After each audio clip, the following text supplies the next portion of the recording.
Every so often, I get the argument from meat eaters about the fact that vegans kill animals through crop deaths.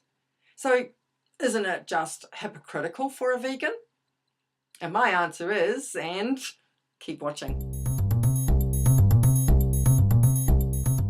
Hi, Fee here, the Healthy Vegan author, helping people to go vegan through my books and encouraging you to stay a healthy vegan.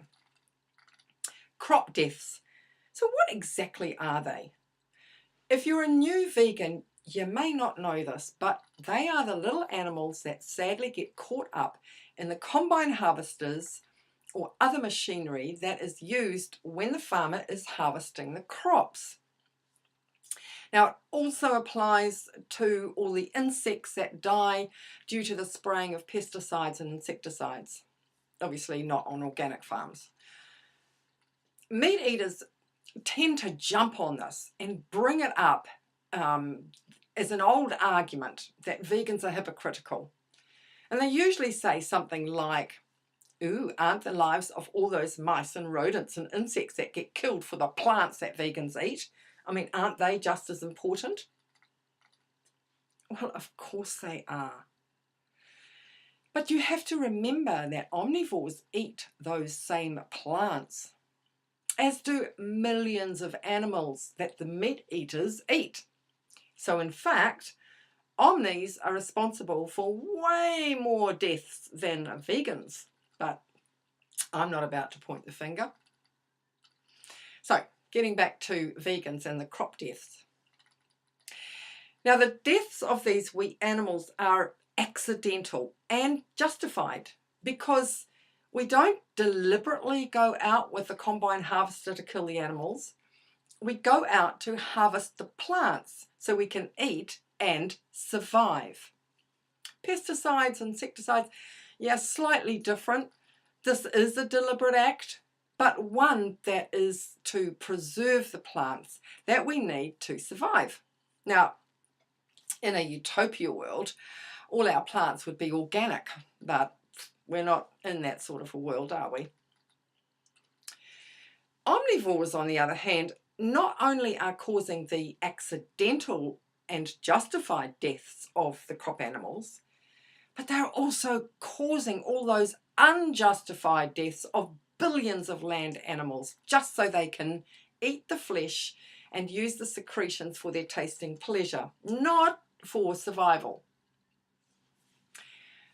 It is certainly not hypocritical for vegans to eat these plant foods where animals have accidentally died. Accidents happen in society. You know, when humans are killed in traffic accidents, we don't all stop using the roads, but we also don't deliberately set out to kill other humans on the roads. There may be an odd exception. Well, the same applies. We don't deliberately set out to kill the crop animals, but the major difference is that humans do set out to deliberately kill certain animals simply to eat their body parts. They believe that they are justified in breeding animals into existence to end up mass slaughtering pigs, cows, sheep, chickens, and of course fish, thinking that they need this to survive. You know, science has concluded many times over that we just don't need animal products, but we do need plants for our health and our survival.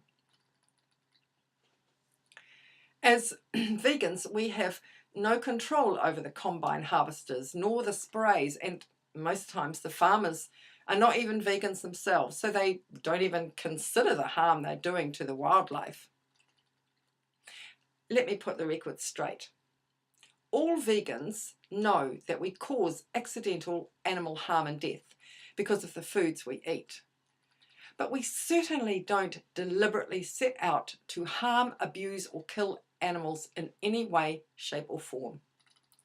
Simply put, we need to eat plants to survive. Accidental crop deaths are ethically distinct from the intentional deaths caused by breeding and slaughtering animals for food. And now it's time for the wee bonus fact.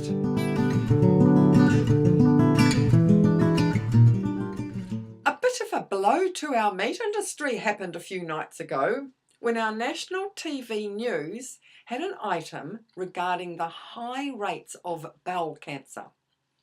You see, in this wee country of ours, we have one of the highest rates of bowel cancer in the world. In fact, I believe that we are sitting at the second highest.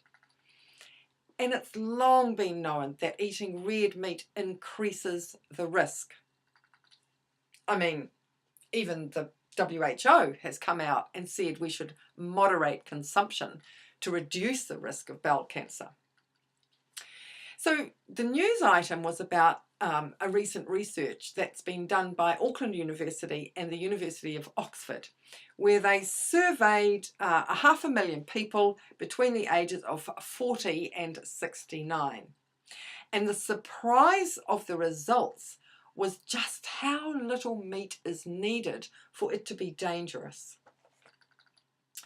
The New Zealand Health Ministry, or whoever they are, they recommend to eat no more than 500 grams of red meat a week. 500 grams. That's a week, not a day. That's a week. I mean, for a primary producing country, that's like telling Kiwis they can't wear gumboots anymore. But this study found that eating that amount still had a higher risk of bowel cancer than those who ate less. And of course, it's much higher again if you eat processed meat. Even just one rasher of bacon or one slice of ham raises the risk by a further 19%, so really has the distinct possibility of bowel cancer. Mind you, the research also found that a bottle of beer or a small glass of wine raises the risk by 8%. The lead author, Dr. Catherine Bradbury, said it best. Think less beer and bacon and more bran and bread. But I say, think less animal products and more healthy vegan. Thank you so much for watching. If you've got something from this video, please share, give it a thumbs up and subscribe, clicking the notification bell so you don't miss the next one. Remember, have great food, make it whole plant-based and be compassionate to all animals, including the humans who think they have good arguments for staying meat eating. Bye for now.